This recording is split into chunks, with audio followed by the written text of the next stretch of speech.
Good morning. This is the Blain's World webcast that can be found each week on Facebook, YouTube, and LinkedIn. You can also listen in on Spotify or Apple Podcasts. You can get more information and find out about past shows and future shows at our website, which is behind me, blainsworld.net. I'm your host, Blaine Greenfield, and I'm here in my Zoom studio in lovely downtown Fairview, North Carolina. Each week, we focus on positive news and other cool stuff about people and organizations in both Western North Carolina and throughout the country. And toward that end, it's my pleasure to introduce Rebecca Kelly, who's a visual artist, teacher, and author. And Rebecca, you can wave to all your friends who are watching this. So, Hi. okay, this is Hi. Rebecca. And it's so cool to be speaking with you, Rebecca, because I guess we've known each other quite a few years from my days when I was at Bucks County Community College. So this is really exciting. We've been talking about doing this show together, but thanks for joining me. And as you mentioned, Rebecca is an artist, teacher, author, hospital artist in residence, and a lover of nature. She draws upon her experience as an actor and teacher, as well as a storyteller, to create her work as a visual artist. Her experience in the theater is reflected in a dramatic choice of color, or at times lack of color like that. Her storytelling is apparent in her use of words within her work. Words, phrases, and secret codes are incorporated in her sculptures and artist books. Themes are hidden, I like that, allowing the viewer to create their own response to her work. So the question I ask Rebecca when I have somebody on our show for the first time is, as a child, you grew up where? I grew up first in Washington, D.C., in my grandmother's home. And I love to drive by it and see it even as an adult. And I come from a Washington, D.C. family. My great great grandfather, he fought in the Civil War. He was wounded many times, and he was given land at DuPont Circle, and he went back to Germany, got a bride, and started a bakery. My great grandmother lived with us later in central Pennsylvania, and then I went to school in Manhattan, and then moved back to DC, and have been going back and forth between Manhattan and New Jersey all my adult life. And when you were growing up as a child, you always know you wanted to be an artist? I always knew. I knew maybe when I live now in Pennsylvania, not that far from Newtown. I live in Bucks County. Oh yeah, like 3 years old, I knew I wanted to be an artist. Yeah, of some kind. I used to do plays in my basement, and my co-conspirator was Michael Cadden, who's still the head of the theater department at Princeton University. I always knew I wanted to do this, and I always knew I wanted, have a degree in child development from Sarah Lawrence College. I always wanted I always wanted to have children or work with children. I always knew I wanted that as well. And my son gave me the gift of four beautiful grandchildren.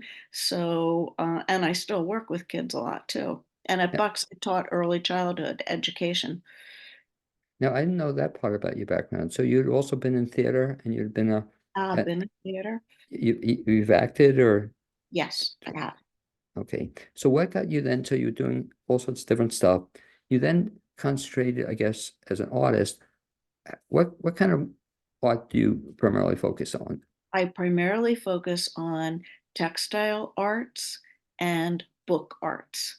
And my textile art, you can see behind me, and I'll show you on my website.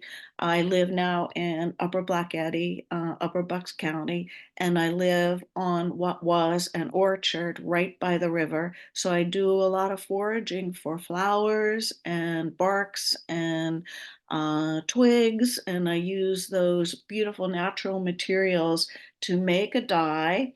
And I use the dye for writing and on my silk scarves, on my I do silk ribbons for wedding bouquets for many local floral designers here in Bucks County.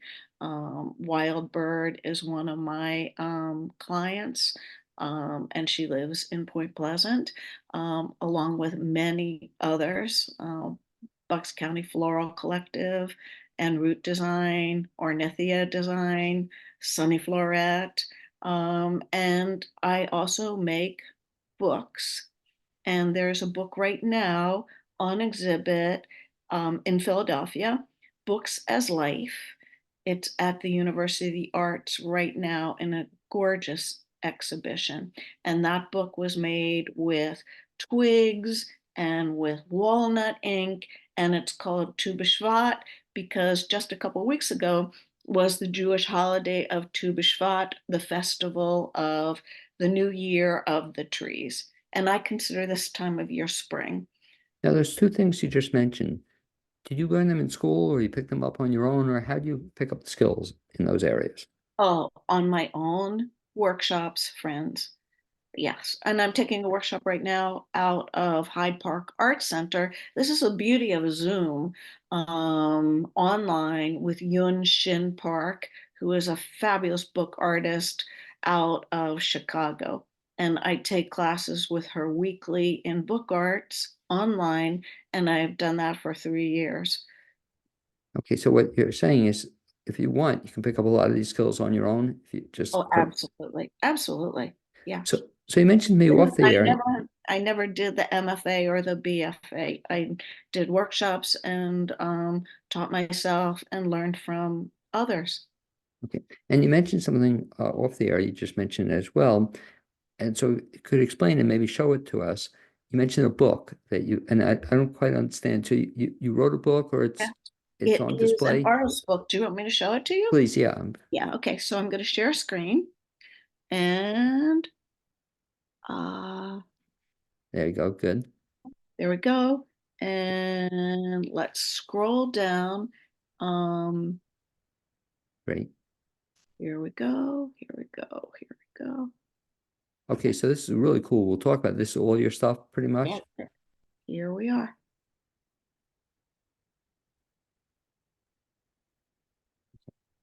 Okay, this is the Describing the book book. that is now at University of the Arts in Philadelphia. It's part of the 2024 members exhibition of Philadelphia Center for the Book. Um, you can see it's river birch twigs, and the structure is from a book called The Art of the Fold. It's a Haiti Kyle structure. She was a longtime instructor at the University of the Arts, and I was able to take a workshop with her. So Uh, now let me jump in here. So what we're looking at in the middle here, that's the actual book itself. this is the book itself. Very cool. There are the pages. There are the twigs. The walnuts I foraged for on my property. We have a black walnut tree. I also made um, crayons out of the soil here. What gave you the idea to do this? Um, I think actually it was in Yun Shin's class. I was doing a series of books inspired by nature, using materials that were right here where I live. And Tu B'Shvat, I love that holiday. It's my favorite Jewish holiday. It means that spring is on the way. And the Seder, I did a Tu B'Shvat Seder here with my friends. It was primarily fruit, olives, dates, and there's not a lot of prayers for it. So it's a much faster Seder than And the timing of this is perfect, Rebecca, because it's now on Monday night. And I think on Tuesday or Wednesday, you're going to be getting some bad weather up your neck of the woods. are going to get a lot of snow. Okay, so this is a great remembrance of what's going to be coming after the snow. Great. Absolutely. So now, this book, is this the first book of this kind you've ever done? No, I'll go up further and I'll show you the others. Please. Um, okay. Oh, I have to get out of here. Yeah, that should do it. Should that do it? It didn't. Uh, As mm, Rebecca's playing around with the computer here, I should mention that we're speaking with a friend of mine, longtime friend of mine, Rebecca You were. Kelly, who's an artist now it's out of Bucks County, Pennsylvania. And we're just looking at some of her artwork. And he's just showed us one book. He said, "You've done other books like this, Rebecca?" Yes, we're gonna go. We're gonna find them. Okay. This is also looking towards spring too. This is not a book. You I can see see. Yeah. this is a Well, capsule. we'll have you go through that in a second. But is that the other book right there? Here we go. Great. There's a book called The Abandoned Barn. There's an abandoned barn on the property, and I use that as inspiration. I go there often during the day, and I saw my neighbor sitting there, Blaine, very quietly, and I was wondering like what's going on. He was so still. And I said, Kenny, are you meditating? And he said, yes. And I just kept walking. And he was right by this beautiful barn. It's very, very peaceful. And it overlooks a quarry lake and then the river on the other side and the towpath, the canal. And which book is that? Which are you showing us? The one Called in The the middle there? Abandoned Barn. Okay. Can you click that or does that blow up or Yeah. that's, Yeah. yeah. Wow. Now let me ask you, where is this book? So if people want to see this, where do they see this one? This book is not on exhibit right now. Tu B'Shvat is on exhibit at University of the Arts in Philadelphia. This one is not on exhibit right now. Is that, so it's at your house there My now? home. Okay. So how many books like this have you done? I've done, when I go back to the website, I'll count them. Uh, Remember the age, count years. How long does it, I think there's about six of them, Blaine. I how think. long does it take you to put these together? Um, this is not a lengthy process. Some of my work takes a long time. My floral embroideries can be almost a year.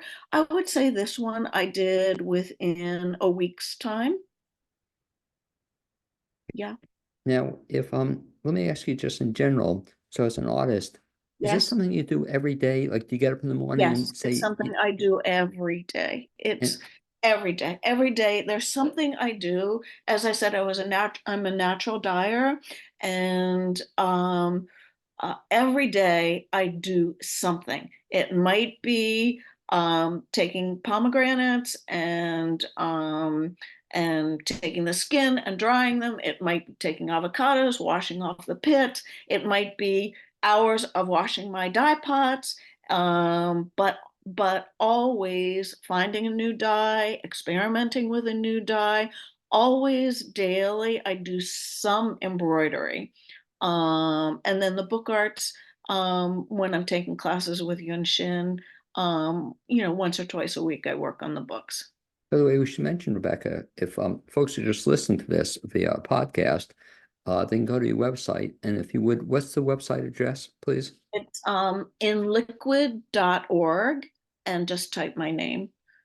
Okay, and you'll see a lot of beautiful stuff that Rebecca Yeah, you'll see a lot of has great sent. artists in this wider Philadelphia area. Let Yeah. me ask you this. I'm always curious when I speak to artists, where do you get your ideas from? That is an excellent question. Um, Memories, as you see with this, right here, something every day that I look at, I wonder about the family that had this orchard. What kinds of fruits were in? I go by what kinds of fruits did they have in there? There are no fruit trees now on this property, and I wonder, like, um, just like, did their children work there? Did their grandchildren live here? And that's how it starts. And also, I would say from memories as well. Um, Rebecca, if you would get back to the main screen, I just want okay, to talk a little bit about that. okay, Yeah, really cool. So if you can, maybe go to the top where we were at the very top, starting all the different stuff. Maybe let's just talk about some of that, which is just incredible to look at. So okay. if they go to the website, this is the first page they'll see. They will see it's all in one page. which is great. So this is talks a little bit now about your book arts, right? And this is Right. some of the stuff you've done. And I like one on the far right. It's kind of cool with the birds. What is that? Oh, I love that piece. Thank you. Me too. Okay, so, I'm a storyteller and I have many, many stories in my brain.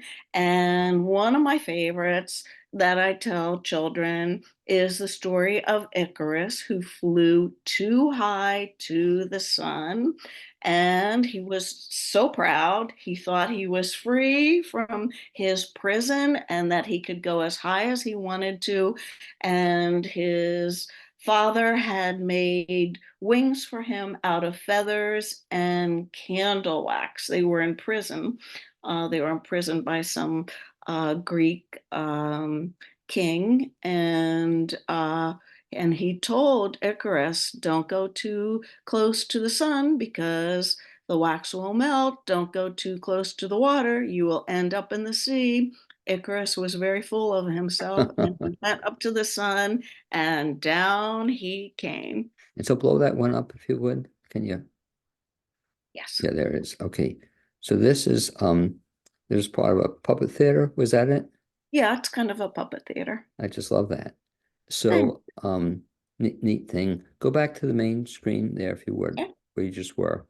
And what we're doing, if in case you're just listening to this, not seeing it, we're looking at some of Rebecca Kelly's artwork. This is really cool. So this first section just talks about some of the book projects you've done. yes. Okay.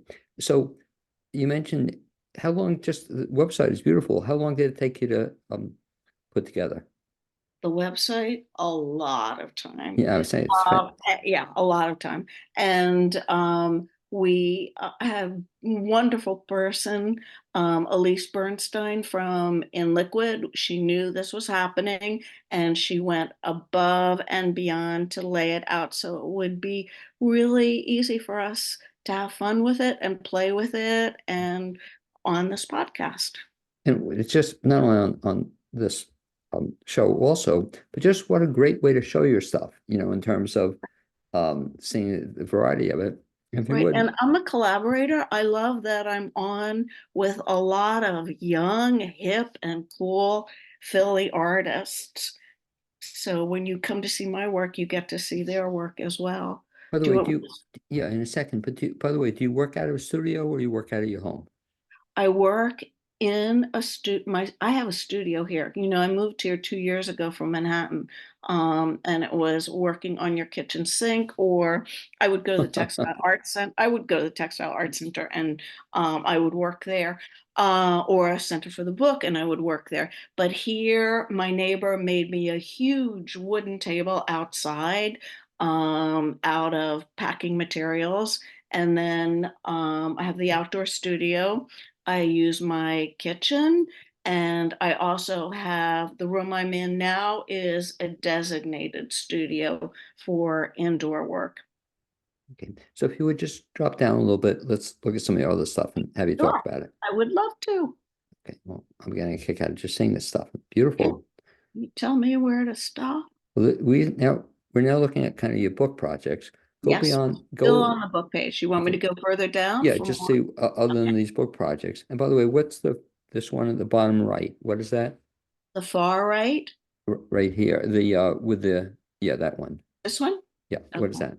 That is very early work, 2004. Um, yeah, very Brought early. That's when brought I started. I started being going into visual arts after 9/11, where I was having difficulty performing. I was storytelling in the schools. 9/11 was a very difficult time for me, as is this war right now. And I started expressing myself more visually, more playfully, and I hope art heals. Art I love the title of this one, Facts of Back Life, to life. And It so was, yes, go on. no, for the people who can't see it, describe what they're seeing. Okay, so if you can't see this, it's called Facts of Life. It was an artist named Steve Gerberich. I was telling stories at the Morris Art Center, and he had an incredible exhibition, and he did a little workshop. and he brought all this junk. And this fax machine is something that wasn't working, and he threw it out the window. And I was like, I love it. I'm Steve, I'm going to work with it. And by the way, Steve's artwork was in the Bucks County Artmobile. Um, he's a junk artist. And he also moved out of New York, out of Brooklyn. I think he's upstate New York. So it's all junk that I put together. And it is kind of like a book. And the book binding is that roller of the facts. And these are the facts of life. These are all the things that happen along the way, from babyhood to Barbiehood to pregnancy to little baby shoes. By the way, I always wonder too when I see art, and I'll ask an artist, in terms of the titles for work, do you come up with the name of it after the artwork, or do you ever do it beforehand? Sometimes beforehand. Blaine, that is a really good question. The title is so important to me. Exactly. It is so important. And I will be teaching an artist residency of assemblage. This will be my third year at Lehigh Valley Charter School for the Arts in Bethlehem, Pennsylvania. And these kids go to school for 4 years to be visual artists. They're very well seasoned by junior year, second semester. And I really, really drum in, it's so important to title your work, even if the work is untitled, even if you've given it an untitled, because the viewer then has some kind of reference. You're letting your audience know what you might have intended, giving a little window into it. Sometimes I have a working title, but I always pay a lot of attention to the titles. And when I studied child development for graduate school at Sarah Lawrence College, I studied play with Marjorie Franklin, professor there, amazing professor, and she wrote extensively about artists' titles. Because this one just really hits it. I'm just looking, facts of Yeah, life, yeah, just it's a good perfect. one, right? And Yeah, since you mentioned it, Rebecca, I'll just give a shout out too, because I think I also know you. We were colleagues at Bucks County Community College, but you were also involved. They had a great what was it, automobile, right? Was that? right, And right. we'll give a shout out because you've had stuff there as well. Person who headed the automobile was Ben Orlando, okay, was the and best. Yeah. like you, I know she's the best. And she, like you, is retired and probably doing lots of cool things. Okay. Anyway, so this was at the one thing which is really cool. Go down a little further and let's see what else is Okay. on this website. So I X this out, and Great. let's go down.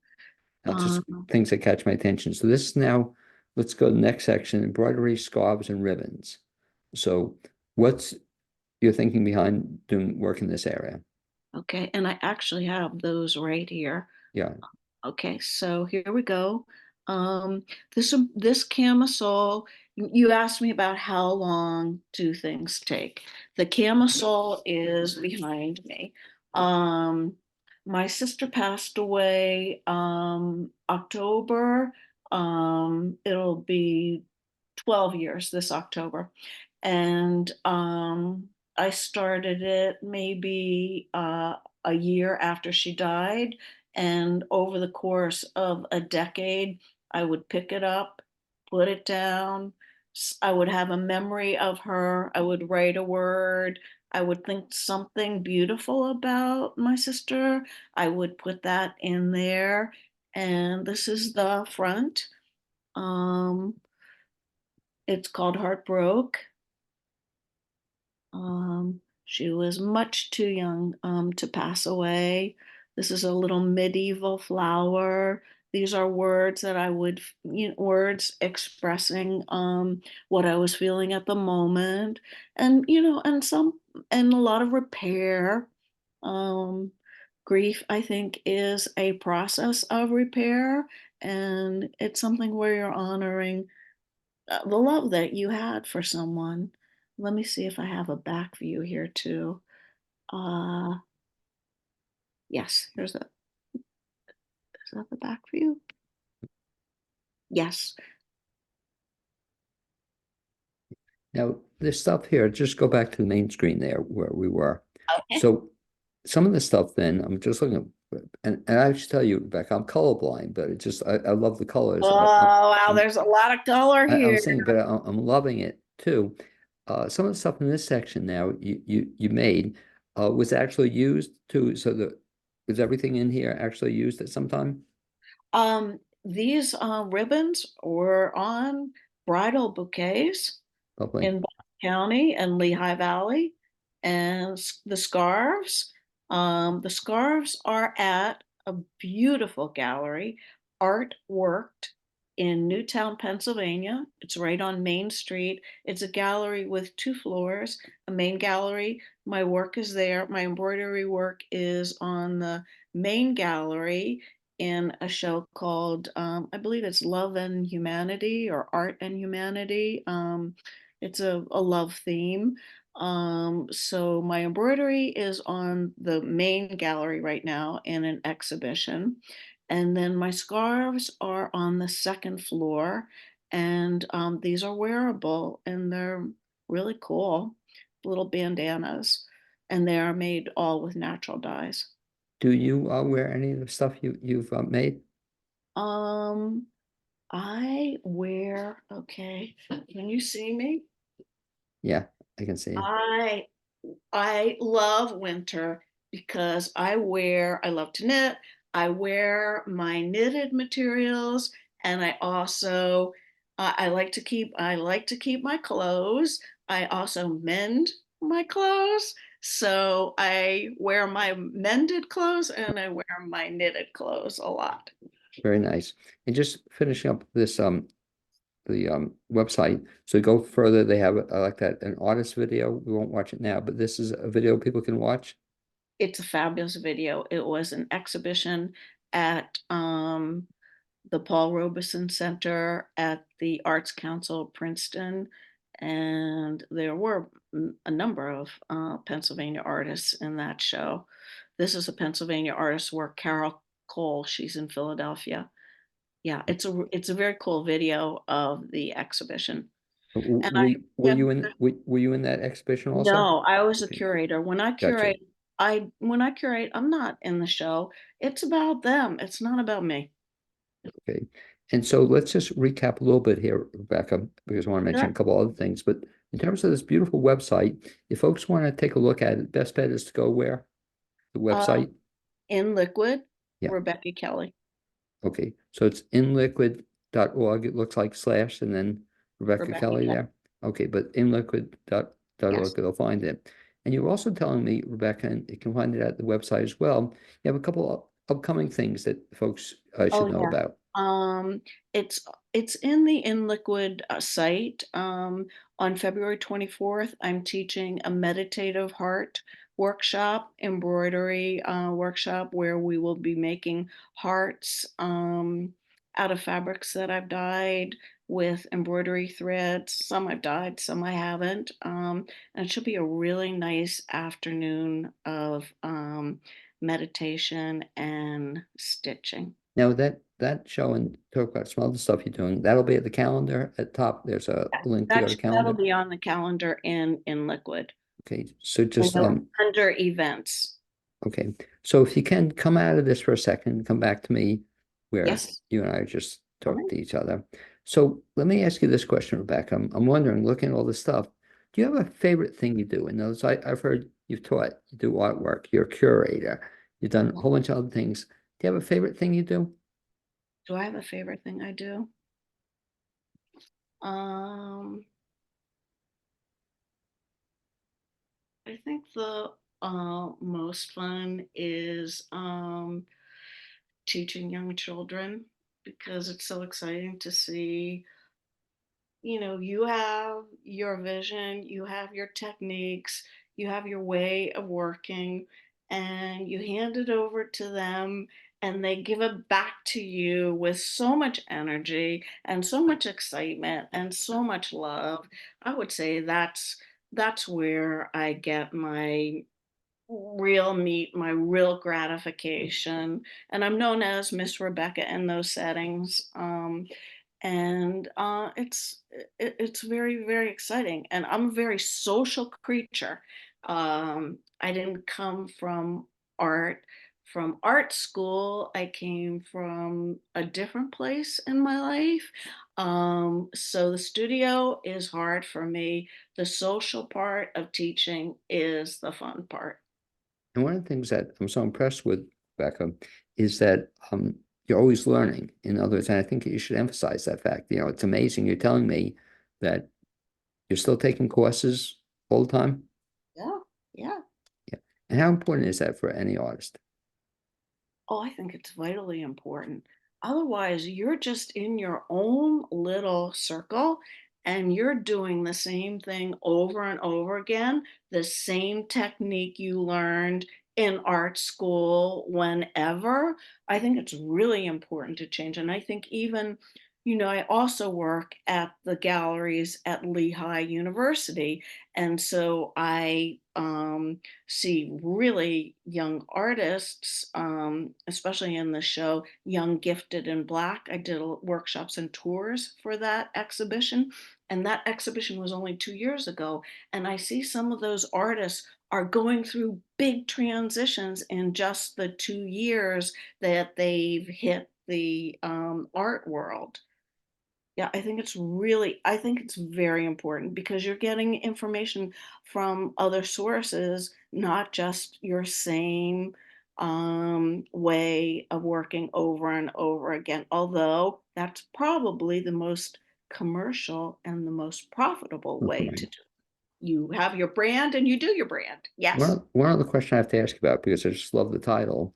But in your spare time, you're also then a hospital.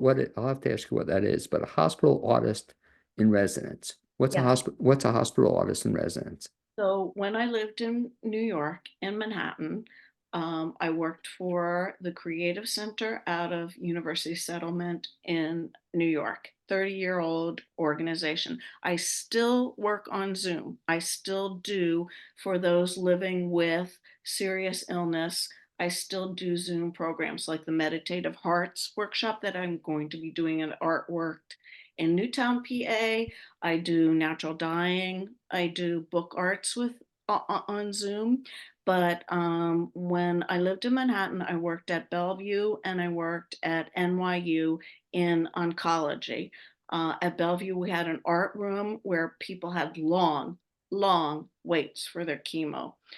Sometimes up to 4 hours, and sometimes then they would be done chemo and were waiting for results or more tests, and the art room was a haven for them to work. And then at NYU, I would go right into the chemo booth with I had a glittery cart with pom poms and Christmas lights, and we would do art right in the booth. Sometimes their family members would be there and everybody would do art. Sometimes nurses and social workers would work with us, but that stopped March 2020, those from COVID. The art room became a COVID unit, and NYU, there's still, I don't think there's hospital artists at NYU, but there are hospital artists who are now back in the hospitals in New York. Because Just what a shame you said that. I hope others bring it back because what a great way to help people get better, just by artwork. And I ask you related to that too. Talk about, we haven't talked about it yet, but talk about the fact that artwork is good for any folks of any age. And have you worked with any folks who have had dementia, for example? I have never worked with anybody who has dementia. Yeah, because I would imagine that'd be a great thing for people to explore and I know with music and film and other mediums, so I would think that'd be a natural for some of the stuff you do. No, Museum of Modern Art has a program. It's a beautiful program. There's a documentary about it, about working with patients with dementia. Okay. Anyway, I'd like to thank you, Rebecca Kelly, for being my guest on this edition of the Blaine's World webcast. One more time, I'd like you to give the contact information if folks want to find out more about you. Best bet is Okay, best bet, my website, which is inliquid.org, Rebecca Kelly, and my Instagram, which is at Rebecca 18 Kelly. And that's really cool. You're ahead of me because I'm just getting into Instagram. So wow, you're right there, kid. I love it all. I'm not crazy about TikTok. I like Twitter. I like LinkedIn, Facebook, Threads. That's a new one. Yes, I do like social media. So if you want to find Rebecca Kelly, you can find her. Rebecca, thanks for being my guest on this edition of the Blaine's World webcast. Also like to thank my producer, Cappy Tassetti, and hopefully we'll bump into each other sometime in the not too distant future. Thanks.